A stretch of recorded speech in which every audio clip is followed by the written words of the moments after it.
Siap berinvestasi di Ibu Kota Negara IKN Nusantara, pengembang properti tunggu realisasi pembangunan IKN di Kalimantan Timur Kaltim.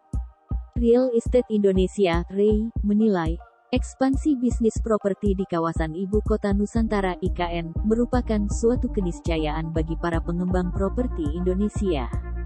Walau begitu, hal tersebut sangat bergantung pada perkembangan proyek IKN itu sendiri, baik dalam hal implementasi regulasi maupun pembangunan infrastruktur dasar.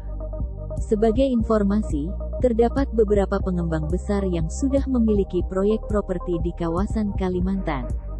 Misalnya, PT Agung Podomoro Land Terbuka (APLN) yang mengembangkan kawasan Borneo Bay City Balikpapan dan Bukit Mediterania Samarinda. Lalu, ada PT Ciputra Development Terbuka (CTRA) yang memiliki proyek Citraland City Samarinda, Citra Grand Senior Samarinda, Citra Grand City Samarinda, Citra Bukit Indah Balikpapan, dan Citra City Balikpapan di Kalimantan Timur. CTRA juga punya proyek di Kalimantan Selatan yakni Citra Garden Banjarmasin, Citraland Banjarmasin, dan Citra Mitra City Banjarbaru. Dilansir dari kontan.co.id, Sinarmas Land juga memiliki proyek properti di Kalimantan yakni berupa sejumlah residensial dan fasilitas komersial di Balikpapan. Lipo Group juga menyatakan ketertarikannya untuk berinvestasi di IKN Nusantara melalui pembangunan rumah sakit dan fasilitas pendidikan. Wakil Ketua Umum Asosiasi Real Estate Indonesia Harigani mengatakan, beberapa pengembang besar memang telah memiliki lahan di Kalimantan jauh sebelum proyek IKN Nusantara diumumkan. Pengembang tersebut tentu telah melihat bahwa pasar properti di daerah Kalimantan Timur, khususnya Balikpapan dan Samarinda cukup menjanjikan.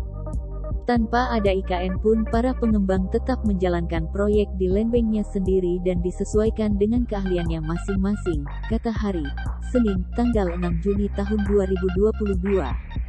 Lantas, ketika proyek IKN Nusantara diluncurkan, para pengembang melakukan beberapa perubahan pada master plan yang dimilikinya untuk pengembangan properti di Kalimantan. Hal ini sebagai langkah antisipasi apabila perusahaan properti tersebut mendapatkan limpahan dari proyek IKN Nusantara, atau bahkan terlibat langsung di kawasan tersebut.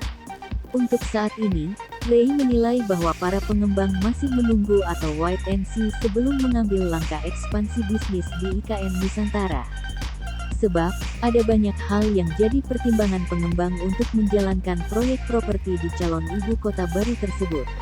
Pemerintah sebagai penanggung jawab utama proyek IKN Nusantara pun harus memastikan realisasi dari implementasi regulasi pemindahan ibu kota dari Jakarta ke Kalimantan Timur, termasuk kepastian pembangunan fisik di IKN yang bersifat dasar seperti infrastruktur jalan raya, istana, gedung perkantoran, dan perumahan untuk aparatur sipil negara (ASN). Kalau regulasi sudah lengkap dan pembangunan infrastruktur dasar sudah berjalan, ini menambah keyakinan bagi pihak swasta termasuk pengembang properti untuk ikut berinvestasi di IKN, imbuh Hari. Terima kasih sudah nonton, jangan lupa like, subscribe, dan share ya!